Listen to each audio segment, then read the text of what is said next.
Ιστορία διφθού θλιβερού παραμυθιού με ένα τέλος πικρό σε έναν κόσμο υγρό. Να προσπαθώ να ξεχάσω για πάντα αυτόν που αγαπώ και απορώ αν μπορώ άλλον πια να εμπιστευτώ.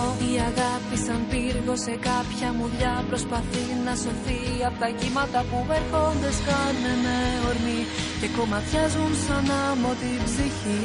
Η δικιά σου φωνή σαν φωτιά δυνατή, μια γλυκιά απειλή. Απειλή συνεχώς μ' ακολουθεί. Τρυφερή μουσική δεν μπορεί να κρυφτεί. Αν τυχεί με ενοχλεί και ένα δάκρυ δεν αρκεί. Προσπαθώ να σωθώ σε ένα φως να πιαστώ, να μπορέσω να βγω προς τη θάλασσα που μόνο εκεί θα αναστηθώ και απ' τα δεσμά μου θα απελευθερωθώ.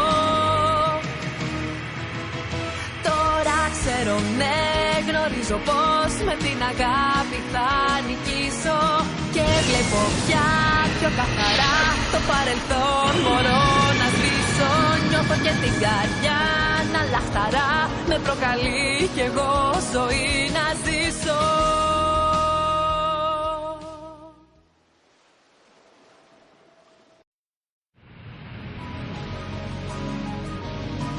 Ιστορία διφθού θλιβερού παραμυθιού με ένα τέλος πικρό σε έναν κόσμο υγρό. Να προσπαθώ να ξεχάσω για πάντα αυτόν που αγαπώ και απορώ αν μπορώ άλλον πια να